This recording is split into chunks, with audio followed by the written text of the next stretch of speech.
Bienvenue sur Stratpol, nous sommes le jeudi 4 septembre 2025, c'est notre bulletin numéro 254 et nous sommes toujours à Moscou. Avant de démarrer cette vidéo, n'hésitez pas à aller voir en description comment vous pouvez nous aider sur Tipeee, Patreon, Paypal, le canal Telegram payant. Nous aurons la semaine prochaine notre conférence privée pour nos sponsors. Voilà, n'hésitez pas. Abonnez-vous bien entendu à Géopolitique Profonde. En plus, dans le numéro du mois de septembre, eh bien, il y a mon article sur le MH17, le père de tous les mensonges. Donc ne vous privez pas de cette excellente lecture.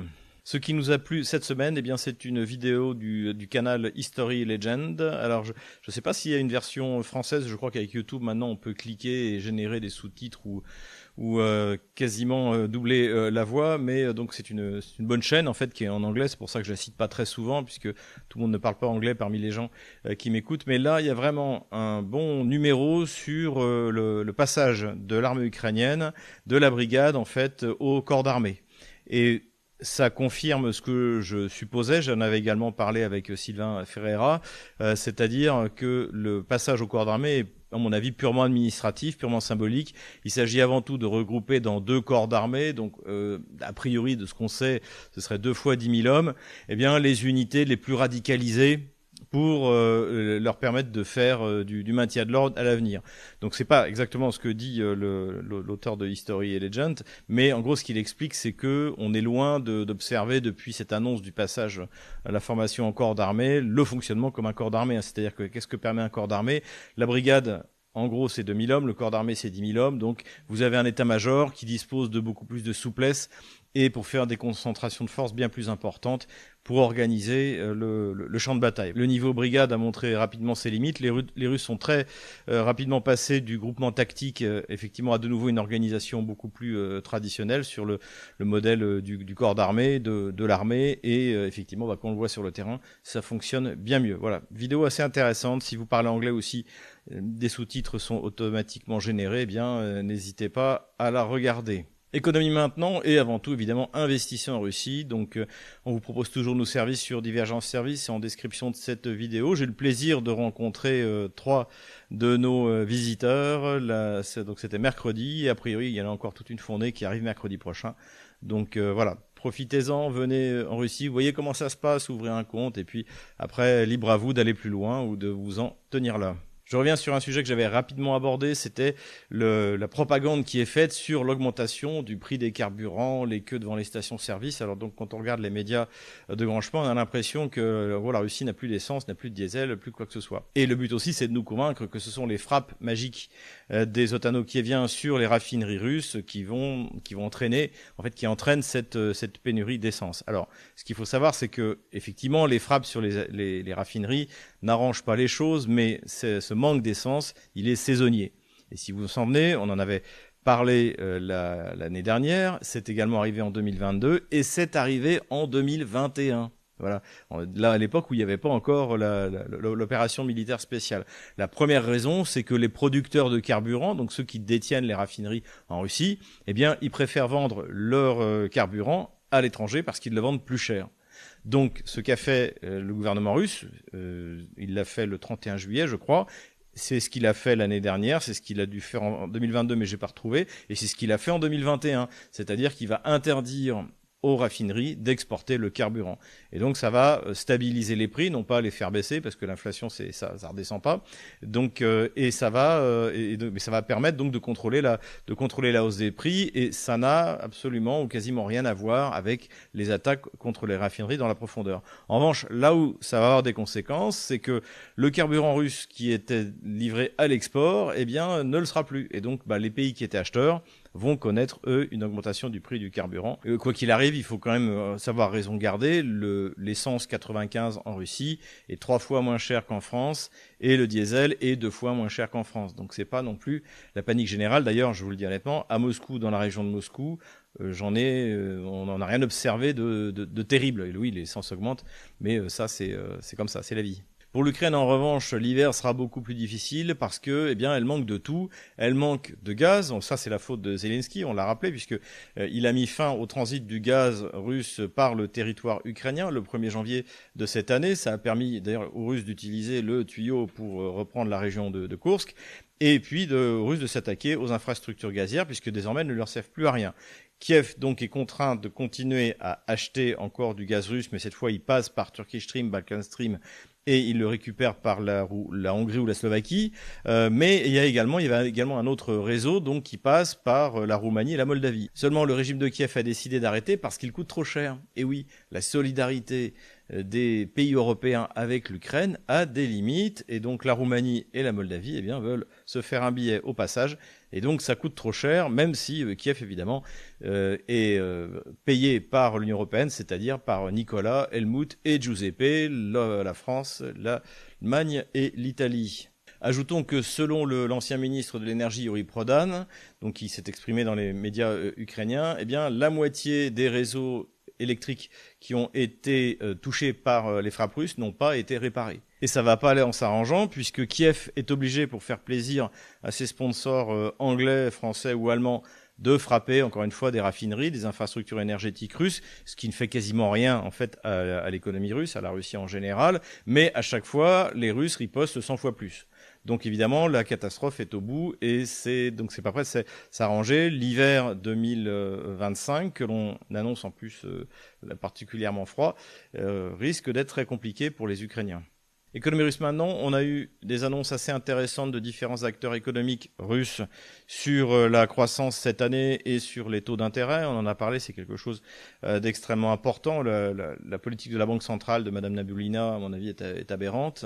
Des taux d'intérêt à plus de 20%. Alors maintenant, on a 18%, c'est un peu mieux, mais ça aide pas. Mais a priori, ce vers quoi on va, c'est un taux d'intérêt à la fin de l'année à 14%. Alors 12 aurait été mieux.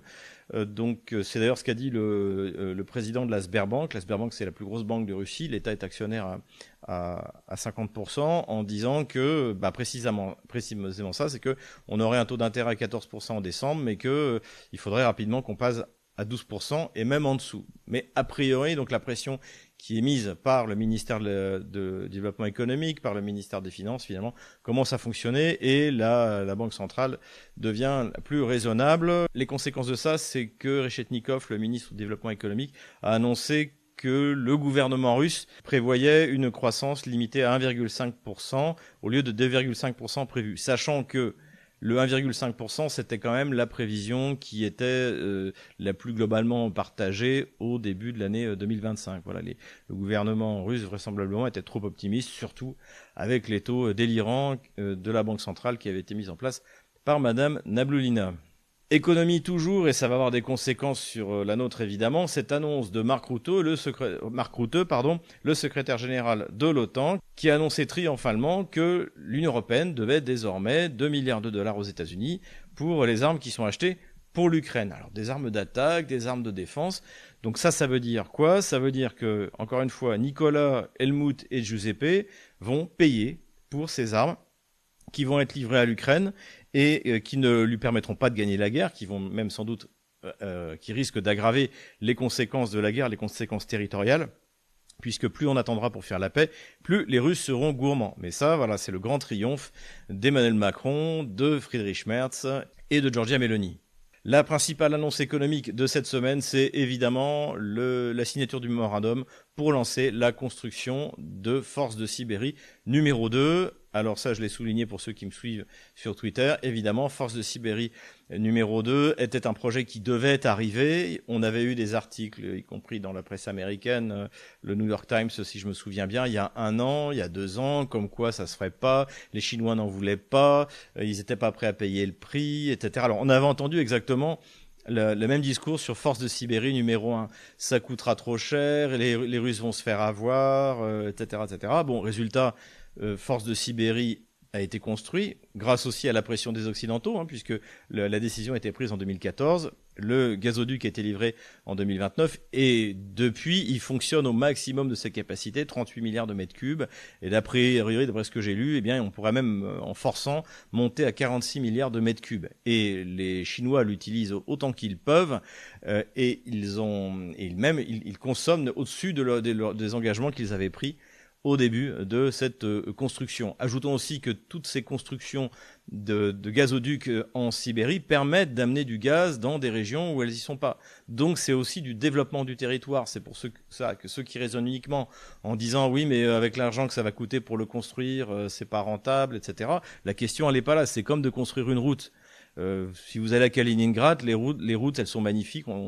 Là pour le coup, il y a quelque chose dont on peut être fier, c'est les autoroutes françaises, sauf qu'à Kaliningrad, elles sont gratuites. Elles sont larges, confortables. Quand vous arrivez de Lituanie, vous avez l'impression de passer, je dirais pas un pays du tiers-monde, mais d'un petit pays à un grand pays avec des grandes infrastructures routières. Donc c'est exactement la même chose qui se passe, c'est que c'est du développement du territoire. Mais qu'en plus, ça va rapporter de l'argent à la Russie.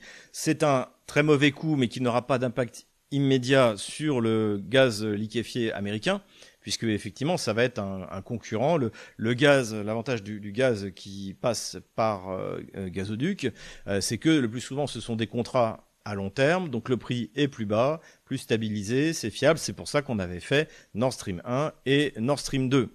Par rapport à ça aussi, point important, c'est que contrairement à Nord Stream 1 qui prenait ses réserves de gaz à un endroit et Force de Sibérie numéro 1 à un autre, cette fois, eh bien, Force de Sibérie numéro 2 prendra le gaz là où était censé le prendre Nord Stream 2.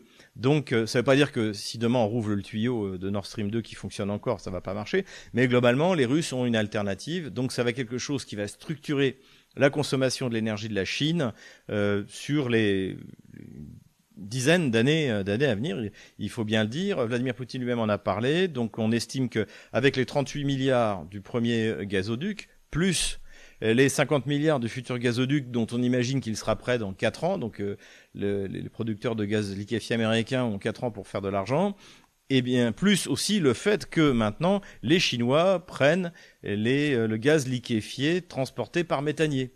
Si vous vous souvenez, il y a Yamal LNG, donc il se trouve qu'il y a un projet dans lequel Total a investi, et il y a un projet jumeau qui a été créé qui s'appelle Arctic LNG. Et là, eh bien, ce projet était, les Russes l'ont mené à bien, mais les méthaniers n'étaient acceptés dans aucun port, puisque contrairement au premier, donc Arctic LNG est sous les sanctions américaines. Sauf que là, les Chinois n'en ont plus rien à faire.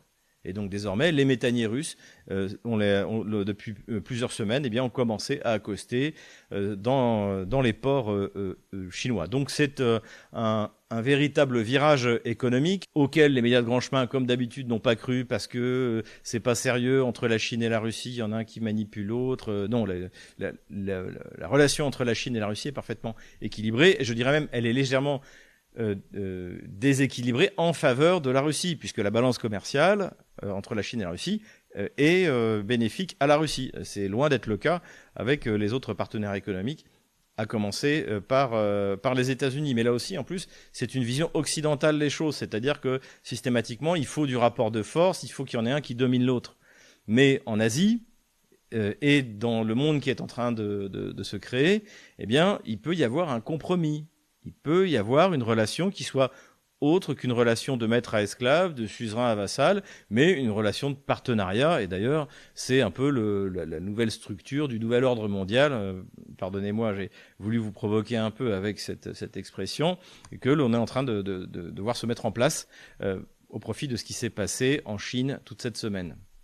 On en avait parlé la semaine dernière du possible retour de Exxon donc sur le marché russe, sur le projet Sakhalin 1, et là ça a été confirmé par le gouverneur de Sakhalin, donc sans doute dans le cadre, mais j'ai pas vérifié, dans le cadre du forum de l'Extrême-Orient russe et de l'Arctique, qui a lieu tous les ans à cette année. J'avais participé il y a 2 ans, et donc là les déclarations qui ont été faites sont plutôt encourageantes, c'est-à-dire que visiblement il y a déjà des négociations pour le retour d'Exxon.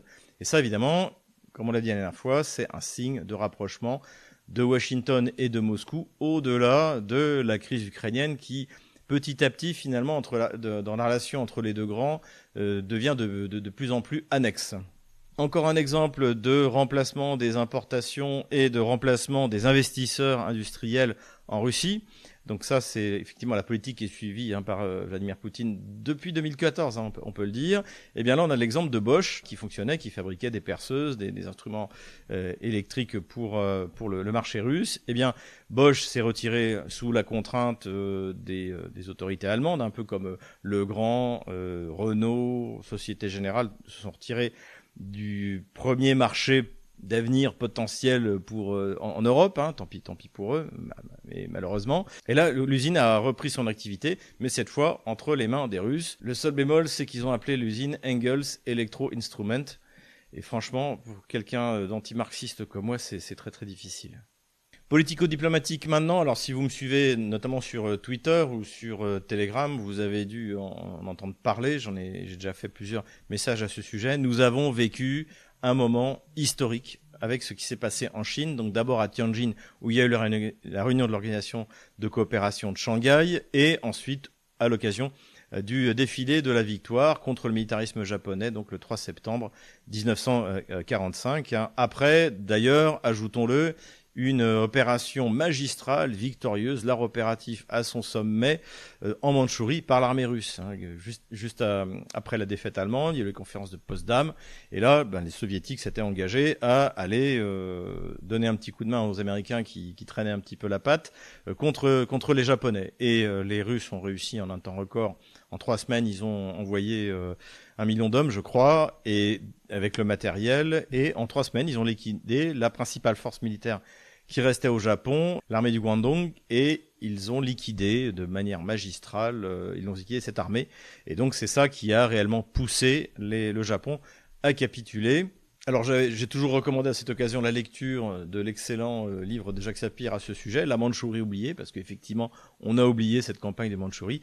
Et je ne savais pas, je l'ai découvert grâce à Twitter, puisque Sylvain Ferreira m'a fait savoir que lui aussi, il avait écrit un ouvrage à ce sujet. Alors là, je ne vais pas vous mentir, je ne l'ai pas encore lu, mais dès que je l'aurai entre les mains, je vais m'empresser de le faire. Voilà, donc vous avez le choix, et ça encore, c'est des moments extrêmement importants pour comprendre ce qui s'est passé entre la Russie et la Chine, entre la Russie et le Japon pendant la Seconde Guerre mondiale. La bataille de Hankingo en 1939 est décisive, puisque elle décourage le Japon de faire une attaque de revers lorsque les Soviétiques auront affronté les Allemands. Et évidemment, la bataille de Mandchourie est décisive. Et c'est à cette occasion que les Russes récupèrent la moitié de l'île de Sakhalin qu'ils avaient perdue et également la totalité des îles Kouril. Mais revenons donc au sommet de l'Organisation de coopération de Shanghai. Donc il y a eu de nombreux membres qui étaient là. C'était pas que des Asiatiques d'ailleurs, ou des Eurasiatiques. Il y a, la Biélorussie était notamment représentée. Et puis après, dans le cadre des commémorations de la victoire, il y a également la Serbie et la Slovaquie, l'excellent Fico, on va en parler, qui étaient présents. Et là, on a vu naître un nouveau monde, finalement. Si vous vous souvenez, donc encore une fois, j'ai fait exprès d'être un peu provocant en parlant du nouvel ordre mondial, puisque c'est quelque chose qui nous fait peur à tous. Ça rappelle le discours de George Bush père, donc le 11 septembre 1990.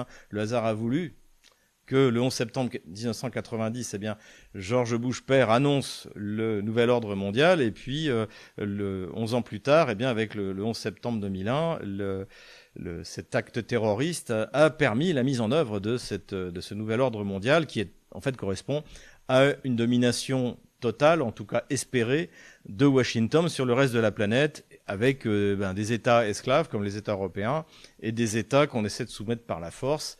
Aujourd'hui, on voit que ce projet a totalement échoué. Et donc, ce qu'on va avoir maintenant, c'est plus un gouvernement mondial, mais en a-t-on vraiment déjà eu un, mais plutôt, comme le dit Xi Jinping, une gouvernance mondiale, et qui doit être réformée, notamment dans le cadre du Conseil de sécurité de l'ONU, c'est-à-dire l'arrivée comme membre permanent de pays comme le Brésil, comme l'Inde, de pays qui pèsent aujourd'hui plus que, par exemple, la France ou l'Angleterre, et je le regrette bien, qui sont économiquement totalement dépassés par ces nouvelles puissances. Voilà. Donc c'est une recomposition qui est en train de se faire. Ce ne sera pas un nouveau gouvernement mondial. Aucun des grands acteurs n'en veut. Personne ne va avoir quelqu'un au-dessus de soi. Cette idée de superstructure, super étatique, c'est très occidental. Personne n'en veut dans le reste du monde. Donc là, on est plutôt vraiment sur la bonne voie, mais on va voir ce que ça va donner. C'est en construction, mais en tout cas, le point de départ a été donné, et c'est l'équivalent de ce discours, donc du 11 septembre 1990, par George Bush père. Sur fond de ces événements en Chine, le président russe a rencontré plusieurs chefs d'État, donc de ses partenaires. On notera la rencontre avec Erdogan, où Vladimir Poutine s'est félicité publiquement des bonnes relations avec la Turquie sur l'augmentation du nombre de touristes russes en Turquie.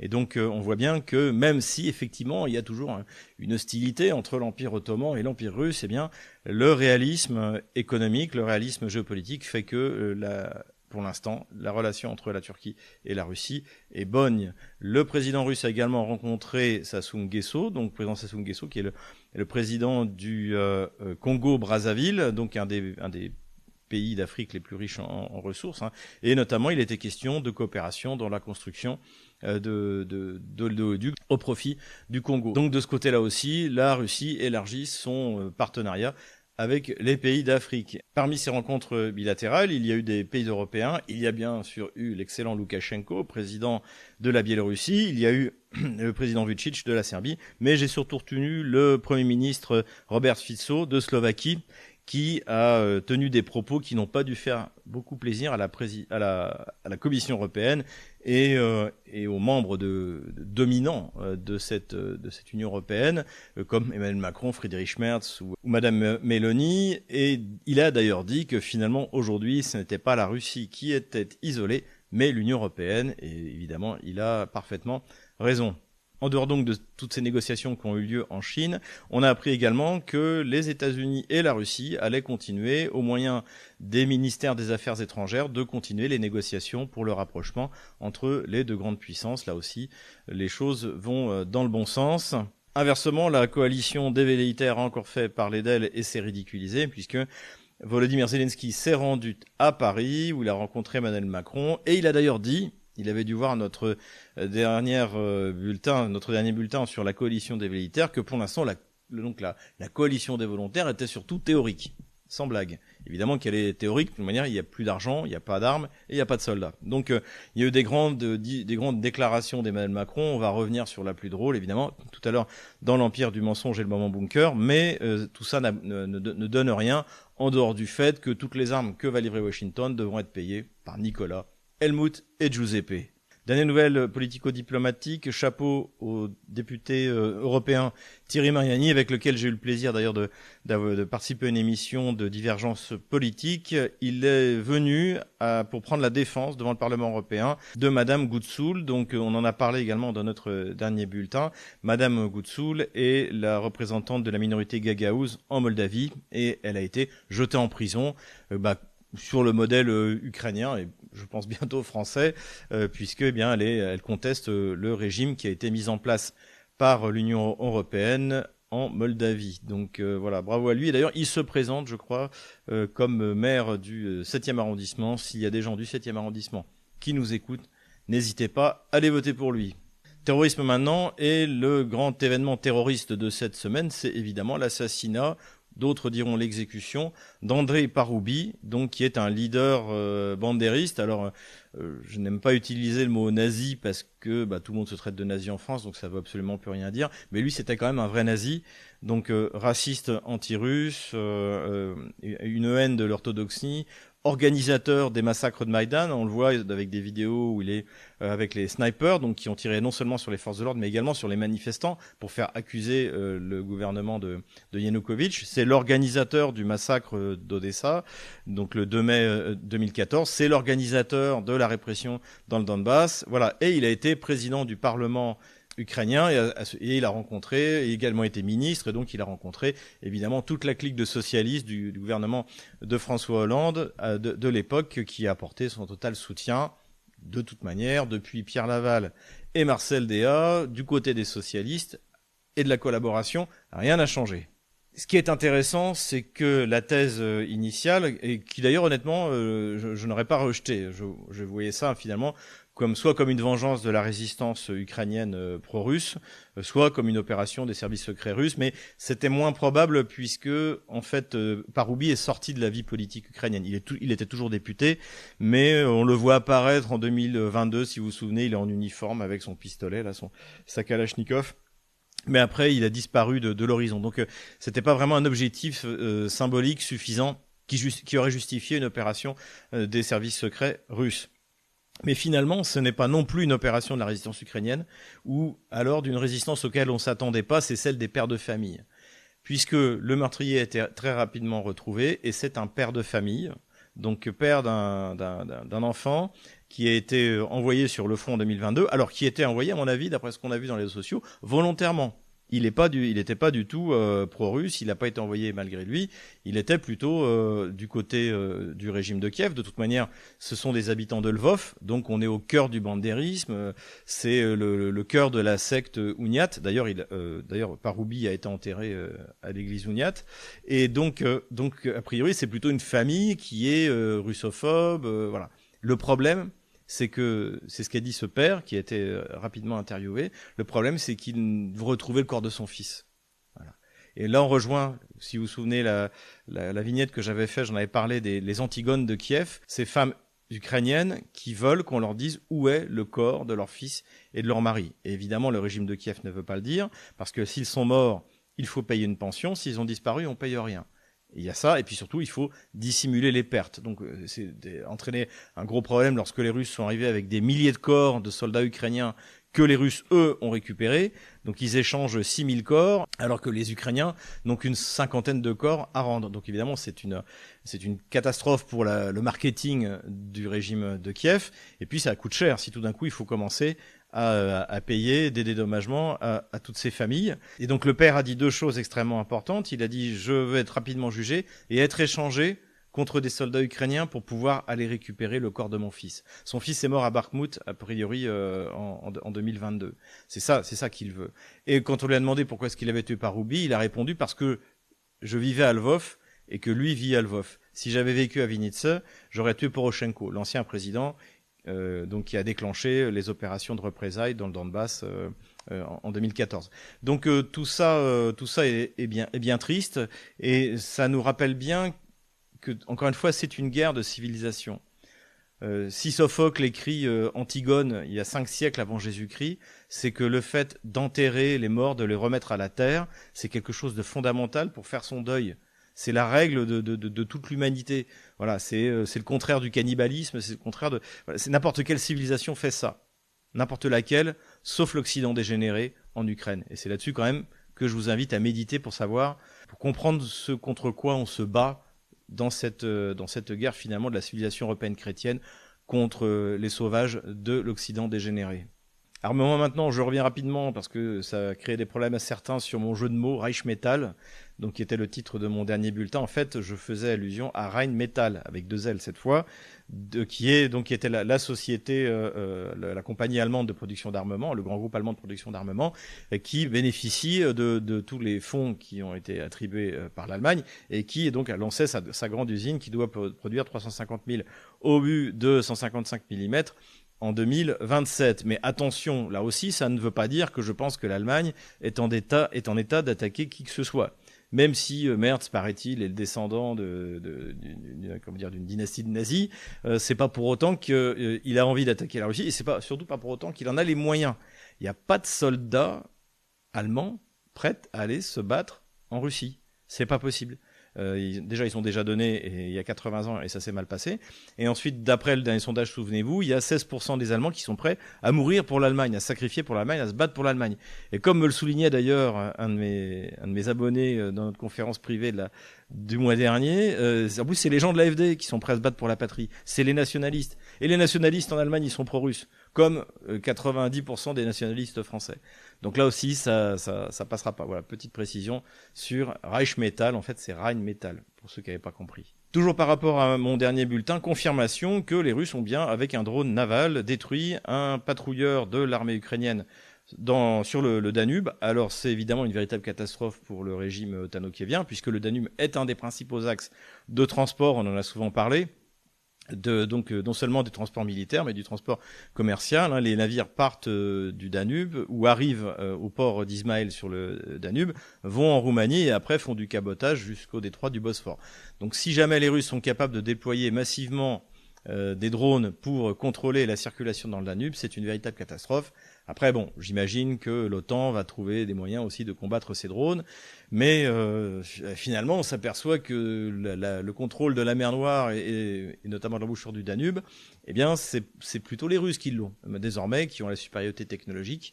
Et encore une fois, les frégates russes balancent tout ce qu'elles veulent comme missiles calibre sur l'Ukraine, et contre ça, eh bien, les drones ukrainiens ne peuvent rien faire. Pas une seule frégate lance-missiles n'a été détruite depuis le début de l'opération militaire spéciale par le régime ukrainien. Il y a eu bien sûr le croiseur Moskva, mais c'était un cas quasiment unique, et quelques bateaux qui sont de moindre importance.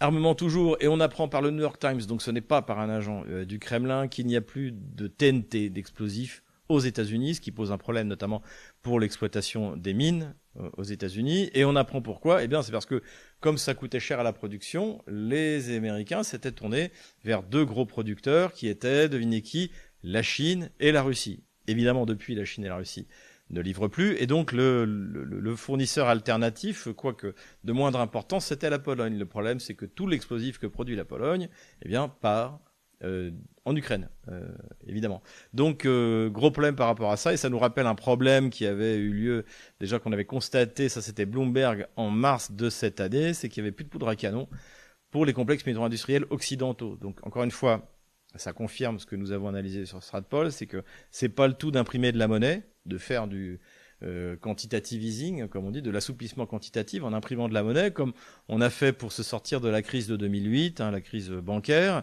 Et là, il faut produire. Et comme le dit, je crois que c'est Soral qui disait, le tertiaire c'est bien, mais pour faire la guerre, il faut des obus et des soldats. Et vous pouvez imprimer toute la monnaie que vous voulez, ça ne remplace pas. On revient sur les missiles magiques, le V2, le V3, le Flamingo, je sais plus trop quoi, le Sapsan, etc. Donc tous ces armes qui vont permettre de frapper dans la profondeur, de changer le cours de la guerre. Donc il y a eu le Flamingo. Donc déjà il y a un article intéressant dans la presse américaine qui dit que ce missile ne va rien changer. Le constat que nous avions fait, c'est-à-dire que c'est un missile trop lourd, trop lent, qui ne posera pas de réel problème à la DCA russe, même si de temps en temps il peut y en avoir un qui touche, ça finira bien par avoir un missile sur Moscou tôt ou tard. La question, elle n'est pas là, mais la question, c'est est-ce que ça peut, l'emploi massif est possible, est-ce qu'il peut donner des résultats, mais surtout ce qu'on apprend, et ça c'est dans ce Kiev Independent, c'est que le Five Points, donc qui est la société ukrainienne qui est chargée de le fabriquer, est finalement sous contrôle du NABU, le bureau anticorruption. Parce qu'a priori, il y a pas mal d'argent qui a été siphonné. Et notamment, dans la vidéo qui a été montrée, on les voyait dans un hangar. Finalement, les blogueurs ont retrouvé où était ce hangar. C'est pas du tout une usine, c'est un hangar alloué quelque part vers Kiev, je crois. Peu importe, mais ça veut dire qu'en fait, il n'y a rien qui est construit. En Ukraine, ce sont, comme on l'imaginait, des missiles anglais à qui on va donner un petit coup de peinture aux couleurs de l'Ukraine et qui vont être tirés à partir du territoire ukrainien, comme on l'imaginait. En tout cas, c'est évidemment pas un game changer, ce n'est pas une arme miracle, mais il faut nourrir le narratif comme quoi il faut tenir bon pour Kiev parce qu'il va se passer quelque chose. Cette fois, c'est la bonne, le 19e paquet de sanctions et ensuite le 20e et le 21e, les armes magiques, les soldats, les troupes au sol, etc. On va finir par y arriver. Empire du mensonge maintenant, il y a pas mal de mensonges cette semaine dont je voulais parler. Un article du Figaro d'une malhonnêteté assez extraordinaire sur la ville de Mariupol. Donc il y a en fait une répétition de l'article qui avait lieu dans Paris Match, on en avait parlé, où en fait on nous décrit que ce qu'il y a de sombre dans la région de Mariupol. Alors évidemment, sans citer aucune source. C'est Maria pense que, Ivan pense que, Igor n'est pas d'accord avec ce. Donc on ne sait pas qui c'est. Et malgré le fait que le journaliste nous explique que les gens se plaignent publiquement, il y a personne qui ne veut se plaindre publiquement auprès du Figaro. Et surtout, même si évidemment il y a des problèmes à Mariupol, notamment il y a eu plus de 60 000 Ukrainiens qui avaient fui au moment de l'arrivée russe qui sont revenus. Et autant ceux qui sont restés, n'ont pas de problème pour récupérer leur nouvel appartement, autant ceux qui sont partis, ils passent par des filtres, etc. On vérifie qui ils sont. Enfin, de toute manière, c'est normal que 3 ans après la destruction partielle de Mariupol et sa reconstruction à une vitesse assez extraordinaire, il y a des problèmes pour l'attribution des maisons. Voilà. Et en tout cas, la ville s'améliore, la ville prospère. Je suis pas retourné au mois de mai, mais j'y étais il y a 1 an et demi.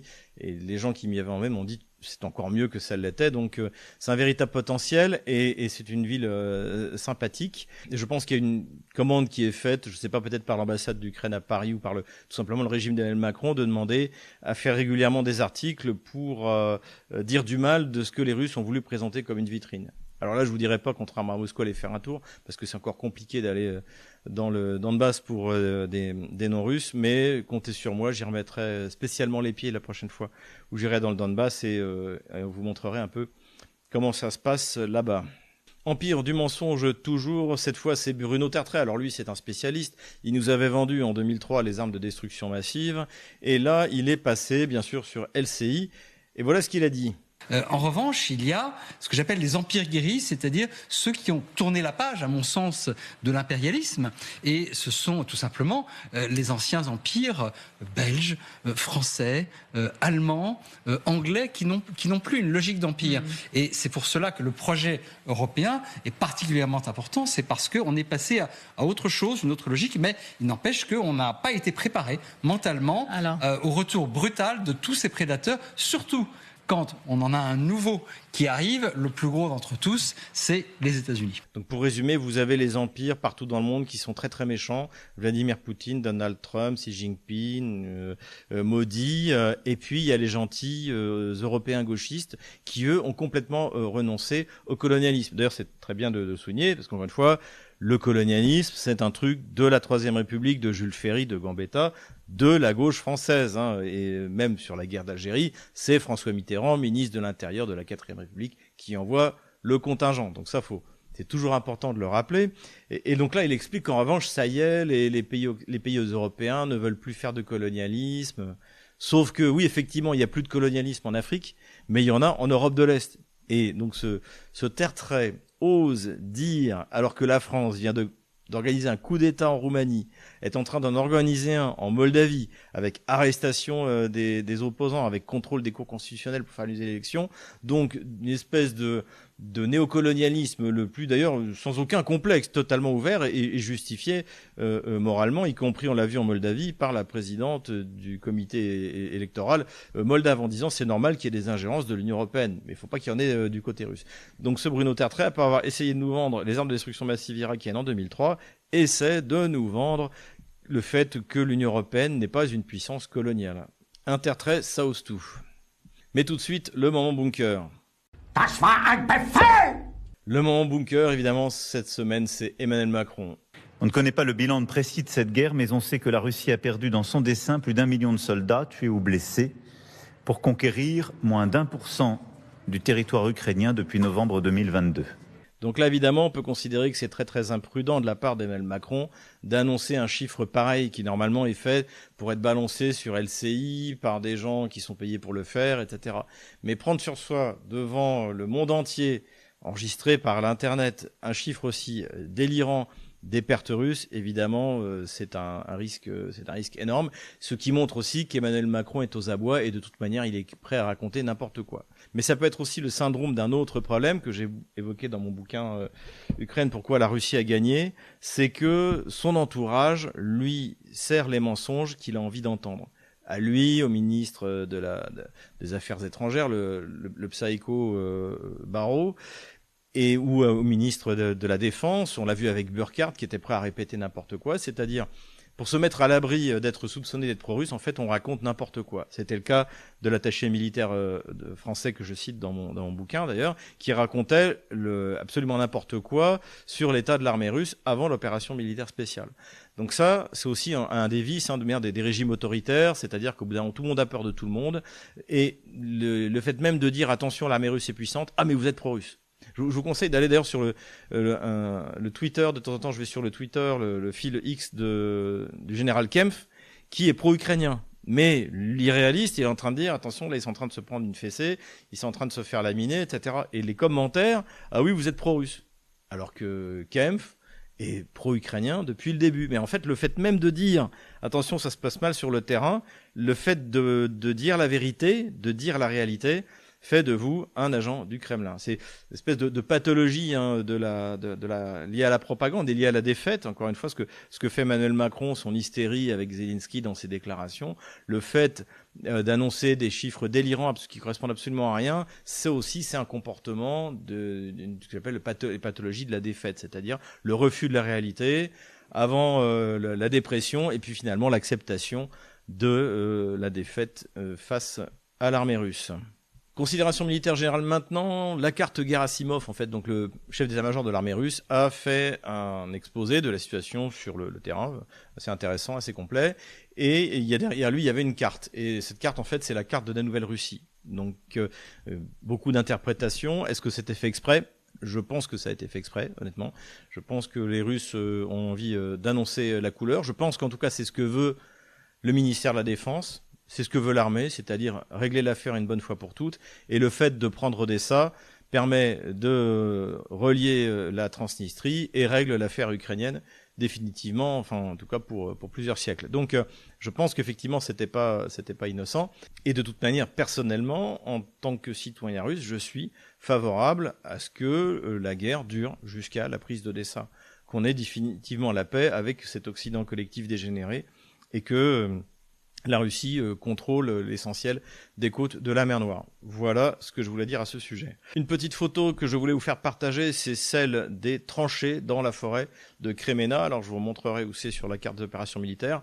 Mais en fait, d'après cette photo-là, il y avait 17 000 tranchées dans la forêt de Kremenna. Et donc, si vous vous souvenez, ceux qui me suivent depuis 2022, en décembre 2022, c'est là que j'étais allé, et j'avais d'ailleurs visité les tranchées côté russe. Pourquoi est-ce que je pense que c'est important pour vous ? Parce que ça démontre ce que j'essaie d'expliquer, ce que Sylvain Ferreira essaie d'expliquer, c'est qu'une fois que la Russie aura passé le Donbass, toutes ces structures de défense qui ont été mises en place depuis 2014, eh bien, elles auront été dépassées et il n'y aura pas l'équivalent à l'ouest. Dans la steppe ouverte que vous allez avoir dans la région dans le sud de la région de Kharkov, dans la région de Dnipropetrovsk, et après si les Russes vont jusqu'à Odessa, vous avez plus du tout la même densité de population, vous n'avez plus du tout un milieu aussi vallonné, et ce sera beaucoup plus facile et l'armée russe va avancer beaucoup plus vite, même si d'ailleurs la vitesse n'est pas sa préoccupation.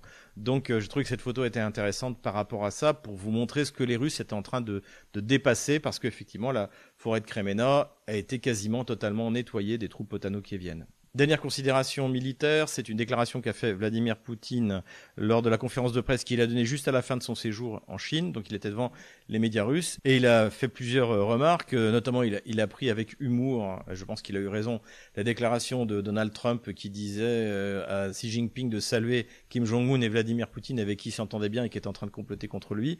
Donc Vladimir Poutine a pris ça pour de l'humour. Donc encore une fois, je pense qu'il avait raison. Mais surtout, en fait, il a donné des chiffres très précis et bien plus cohérents de ceux d'Emmanuel Macron sur l'armée russe, sur l'armée ukrainienne. Donc il a affirmé que les unités ukrainiennes étaient complétées à 47-48%. C'est-à-dire qu'il y a un énorme problème d'effectifs, ce que l'on constate bien sûr sur le terrain. Il a affirmé que l'armée otano-kievienne était dans un attaque critique qui l'empêche de lancer une offensive à grande échelle. Et enfin, il a expliqué ce que nous avons dit à plusieurs reprises sur Stratpol, c'est-à-dire que l'armée ukrainienne est contrainte d'envoyer ses réserves d'un endroit du front à l'autre pour essayer de boucher les trous qui sont en permanence renouvelés par l'armée russe. Donc des éléments assez précis qui montrent bien que l'opération militaire spéciale continue et que la Russie atteindra ses objectifs qui, j'espère, seront modifiés au fur et à mesure du refus de l'Union européenne d'entendre raison et seront fixés par la prise d'Odessa. Et nous revoilà sur la carte des opérations militaires. Donc je vais commencer par un acte qui aurait pu être attribué à la résistance ukrainienne. En tout cas, c'est ce qu'on dit en Russie. Quand il y a une usine de munitions, d'armement qui brûle quelque part dans les pays de l'OTAN, donc toutes ces petites punaises jaunes, eh bien, c'est des endroits qu'on avait notés. Ça faisait longtemps qu'on n'en avait pas vu. Et là, il y en a eu une. J'avais oublié de vous en parler la semaine prochaine à Hambourg. Voilà, ça a bien brûlé. Est-ce que c'est un attentat ? Pour l'instant, l'enquête suit son cours. Mais il faut suivre cela, c'est important, surtout si ce genre d'événements se multiplie. On retourne vers la carte ukrainienne. Donc il y a eu des bombardements dans la profondeur essentiellement du territoire ukrainien. Alors les otano-kieviens continuent à tirer sur des infrastructures énergétiques russes notamment, mais bon, c'est absolument pas comparable avec le volume de ce qui est balancé sur le territoire ukrainien. Ce qu'on peut noter du côté otano-kievien, c'est des frappes sur les infrastructures antiaériennes du côté de Sébastopol. Il y a eu plusieurs vidéos qui ont été montrées, notamment contre des radars russes. Quelques incursions par le Dniepr, mais rien de vraiment significatif. Ça n'a pas trop bougé du côté du front de Zaporozhye. En revanche, ça a pas mal bougé du côté du front vers Dniepopetrovsk. Donc là, c'est pas très compliqué à comprendre. Les Russes veulent avancer plein ouest pour couper les voies d'approvisionnement d'Orekhovo et de Gouliapol. Donc c'est ce qu'ils sont en train de faire. Et pour l'instant, ça se passe plutôt bien, puisque les Russes se sont emparés de Voronezh, de Komishuvarka ici, de Novoselovka ici. On remonte du côté de Pakrovsk, l'offensive continue. Les Russes resserrent l'étau vers Myrnograd, mais bon, pour l'instant, j'ai pas de certitude sur la ligne de front, donc je ne l'ai pas changé. Pareil du côté de la percée d'il y a 15 jours. Du côté de Konstantinovka, la ligne de front n'a pas vraiment changé. Ici, c'est intéressant, c'est qu'une ligne de front qui n'avait pas bougé depuis près d'un an, eh bien, a bougé, donc notamment par la prise de Fedorovka par les Russes. Donc, l'idée, évidemment, c'est d'encercler Seversk de tous les côtés, et donc là, ce sera par le sud. Donc, la fameuse forêt de Kremena dont je vous ai parlé tout à l'heure, donc qui était truffée de défenses otano-kieviennes, eh bien, elle est en train d'être liquidée. Là, en fait, même ma ligne pourrait être largement avancée vers le sud, a priori. Il n'y a plus que des groupes perdus. Plus au nord, les Russes continuent leur progression vers la localité de Krasny Liman, ici, qui est un point très important à prendre pour pouvoir attaquer Slaviansk par le nord. Ici, comme on le voit, les tentatives de contre-offensive par les Azovtsés ont complètement raté, puisqu'au contraire, les Russes ont étendu leur progression en s'emparant d'Andreevka ici et de Glushenkove à cet endroit-là. Sur le reste du front, c'est à peu près stable, donc j'enlève la ligne de front de la semaine dernière. Voilà où nous en sommes le jeudi 4 septembre 2025. Voilà, j'espère que cette vidéo vous a plu. N'hésitez pas à vous inscrire sur tous nos réseaux sociaux. Il y a une grande vague de censure qui s'annonce, donc aussi procurez-vous un VPN. C'est extrêmement important pour les Français. Je crois qu'il y a quand même plus de liberté au Québec, en Suisse, où je parle même pas de l'Afrique francophone, où là, c'est la liberté totale.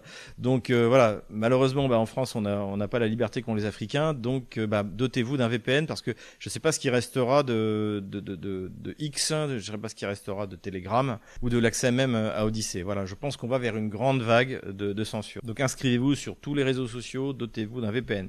Et accessoirement, vous pouvez aussi prendre des cours de russe avec notre partenaire Logios. Voilà, vous en êtes très content, je le sais. En tout cas, les nouvelles sont excellentes. Nous assistons à une recomposition d'un nouvel ordre mondial, n'ayons pas peur de le dire, qui n'aura plus rien à voir avec ce gouvernement mondial, cette unipolarité qui a mis la planète à feu à sang depuis 30 ans. Donc ça, c'est une excellente nouvelle. Et puis à côté de ça, eh bien la Russie continue son chemin vers la victoire sur le théâtre des opérations ukrainien et consolide sa position de 4e économie du monde. Donc tenez bon, courage, on les aura.